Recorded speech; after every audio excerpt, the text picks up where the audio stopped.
విశాఖలో ఎంపీ స్వతంత్ర అభ్యర్థిపై జనసేన కార్పొరేటర్ అతని అనుచరులు దాడికి పాల్పడ్డారు.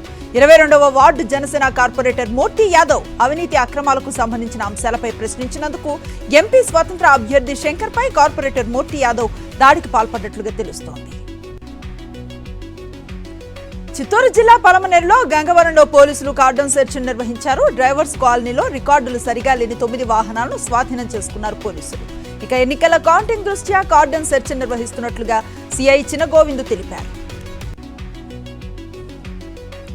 ఏలూరు జిల్లా జంగారెడ్డిగూడెంలో వర్జీనియా పొగాకు వేలం కేంద్రాలను tobacco board chairman CH Yashwant Kumar సందర్శించారు. ఈ ఏడాది వర్జీనియా పొగాకు మార్కెట్లో ఎక్కువగా వ్యత్యాసాలు ఉన్నాయన్నారు. అయినప్పటికీ ధర రైతులకు ఆశాజనకంగానే ఉంటుందని ఆశాభావం వ్యక్తం చేశారు. శ్రీవారి దర్శనానికి తిరుమలలో రద్దీ నెలకొంది. రింగ్ రోడ్డు మీదుగా ఆక్టోపస్ భవనం వరకు సుమారు 3 కిలోమీటర్ల మేర భక్తుల క్యూ లైన్లలో బారులు తీరారు. శ్రీవారి సర్వదర్శనానికి 20 గంటల సమయం పడుతుందని టీటీడీ ప్రకటించింది. భక్తుల రద్దీ దృష్ట్యా జూన్ 30వ తేదీ వరకు వీఐపీ బ్రేక్ దర్శనాన్ని రద్దు చేస్తున్నట్లుగా టీటీడీ ప్రకటించింది. తిరుపతిలో గోవిందరాజస్వామి వార్షిక బ్రహ్మోత్సవాలు కన్నుల పండుగగా సాగాయి. వార్షిక బ్రహ్మోత్సవాల్లో భాగంగా చివరి రోజు చక్రస్నానం వైభవంగా జరిగింది. పశ్చిమ గోదావరి జిల్లాలో వెంకటేశ్వర స్వామి ఆలయంలో వార్షిక కళ్యాణోత్సవాల్లో భాగంగా స్వామివారి రథోత్సవం కన్నుల పండుగగా జరిగింది. మంగళ వాయిద్యాల నడుమ భక్తులు స్వామివారి రథాన్ని లాగుతూ నినాదాలు చేయడంతో గోవింద స్మరణతో ఆలయం మారుమోగింది. మేడ్చల్ జిల్లా షామీర్పేట్ మండలం బొమ్రాసిపేట్ పెద్ద చెరువు ఎఫ్టీఎల్లో అక్రమంగా నిర్మించిన ప్రహారిని అధికారులు కూల్చేశారు. చెరువు ఎఫ్టీఎల్లో బీఆర్ఎస్ ఎమ్మెల్యే మల్లారెడ్డి అక్రమ నిర్మాణాలు చేశారని ఫిర్యాదులు అందాయి. దీంతో జేసీబీ సాయంతో చెరువుల్లో నిర్మించిన గోడలను ఇరిగేషన్ రెవెన్యూ అధికారులు కూల్చేశారు. బీఆర్ఎస్ మాజీ ఎమ్మెల్యే జీవన్ రెడ్డితో పాటు అతని కుటుంబ సభ్యులపై చేవెళ్ల పిఎస్లో కేసు నమోదైంది. దామోదర్ రెడ్డి అనే వ్యక్తికి చెందిన భూమిని కబ్జా చేశారని జీవన్ రెడ్డిపై ఆరోపణలు వచ్చాయి. కబ్జా చేసిన భూమిపై నిలదీసేందుకు వెళ్లిన దామోదర్ రెడ్డిపై పంజాబీ గ్యాంగ్ మారణాయుధాలతో బెదిరింపులకు దిగారు. బీఆర్ఎస్ శవరాజకీయాలు చేస్తోందని ఫైర్ అయ్యారు మంత్రి జూపల్లి కృష్ణారావు. శ్రీధర్ రెడ్డి హత్యకు భూతగాదాలు, ఆర్థిక లావాదేవీలే కారణమన్నారు. వ్యక్తిగత కారణాలతో జరిగిన హత్యను తనకు పూయాలని చూస్తున్నారని విమర్శించారు.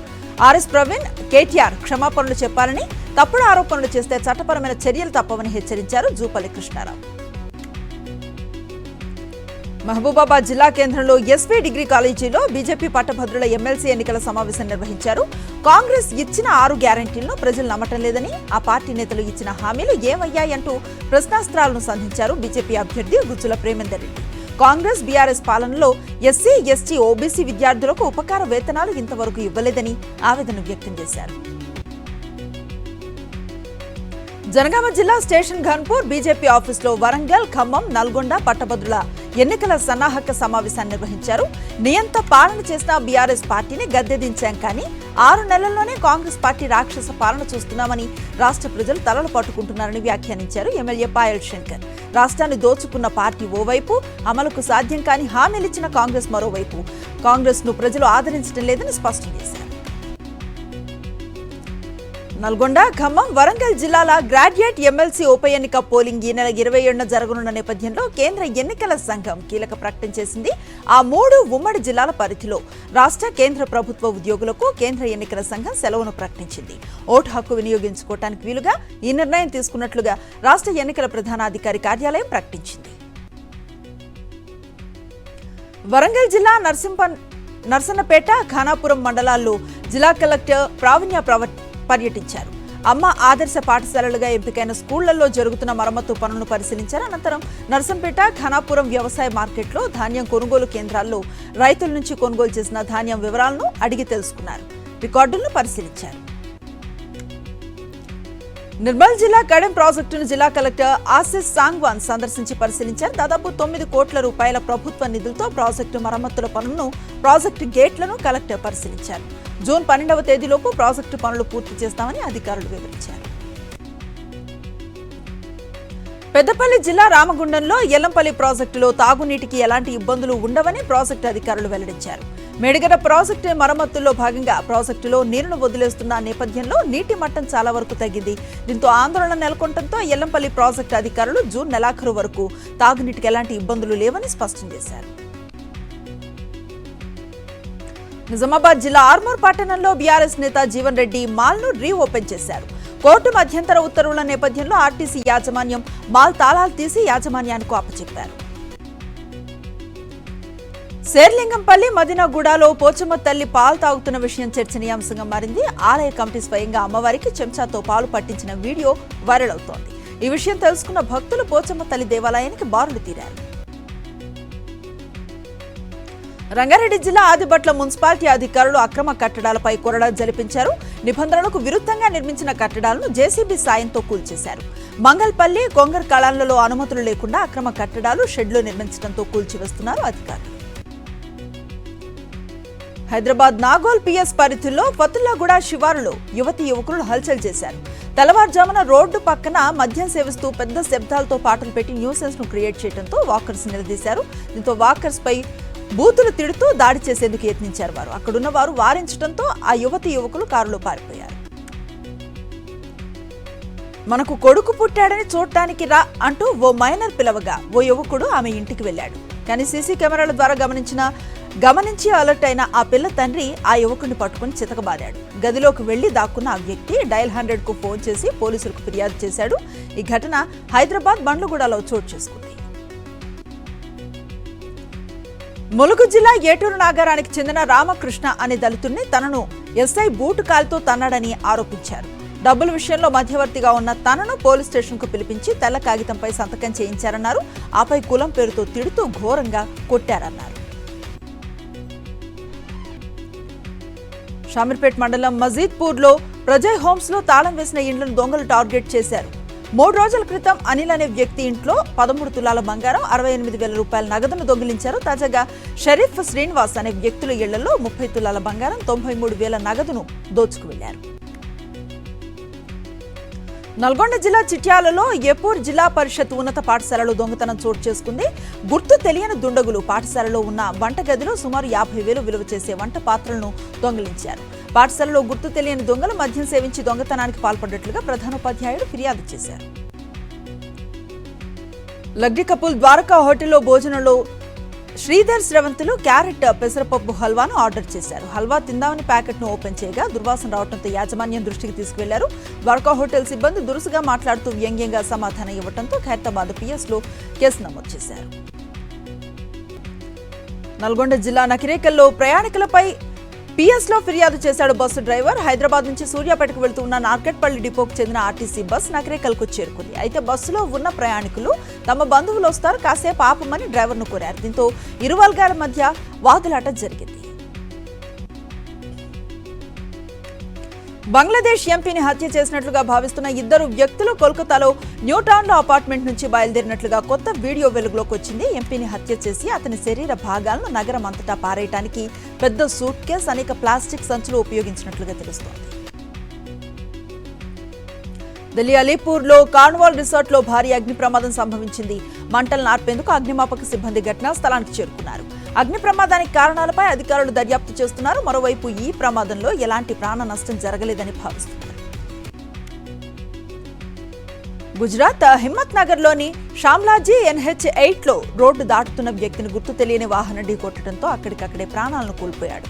దీంతో గ్రామస్తులు రోడ్డుపై బైఠాయించడంతో దాదాపు 4 కిలోమీటర్ల మేర ట్రాఫిక్ జామ్ అయింది. డెడ్ బాడీని ఆసుపత్రికి తరలించడానికి యత్నించిన పోలీసులపై రాళ్ల దాడి చేశారు. పోలీసు వాహనానికి నిప్పు పెట్టారు. కర్ణాటకలో వర్షాల కారణంగా విద్యుత్ సరఫరాకు తీవ్ర అంతరాయం ఏర్పడుతోంది. ఈ నేపథ్యంలో చిత్రదుర్గ జిల్లా మొలకల్మూరు తాలూకా ప్రభుత్వ ఆసుపత్రిలో ట్రీట్మెంట్ కోసం రోగి వచ్చాడు. కరెంట్ లేకపోవడంతో వైద్యుడు ఫ్లాష్ లైట్ ఉపయోగించి చికిత్స చేశాడు. ఔరంగాబాద్ ఆర్తువా రఫీగంజ్ లో ప్రభుత్వ పాఠశాలలో మిడ్ మీల్స్ వికటించాయి. మధ్యాహ్నం భోజనం చేసిన విద్యార్థులు వాంతులు, విరోచనాలతో అస్వస్థతకు గురయ్యారు. వెంటనే స్థానిక ప్రభుత్వ ఆసుపత్రికి తరలించి చికిత్సను అందిస్తున్నారు. కేరళ త్రిశూర్లో సెయింట్ థామస్ రోడ్ ప్రాంతంలో ఎడతెరిపి లేకుండా కురుస్తూ ఉన్న వర్షాల కారణంగా చెట్టు కూలి వాహనాలపై పడ్డాయి. ప్రమాద సమయంలో వాహనంలో ఎవరూ లేకపోవడంతో పెద్ద ప్రమాదం తప్పింది. అగ్నిమాపక సిబ్బంది వెంటనే సంఘటనా స్థలానికి చేరుకుని కూలిన చెట్లను తొలగించారు.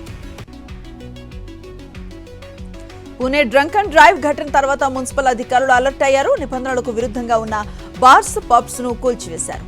దీంతో తమ పరిస్థితి ఏమిటంటూ పబ్, బార్లో పనిచేసే సిబ్బంది ఆందోళనకు దిగారు. ఛత్తీస్గఢ్లో దంతెవాడ సరిహద్దులో భారీ ఎన్కౌంటర్ తర్వాత ఇంద్రావతి దాటుతూ భద్రతా బలగాలు ప్రధాన కార్యాలయానికి చేరుకున్నాయి.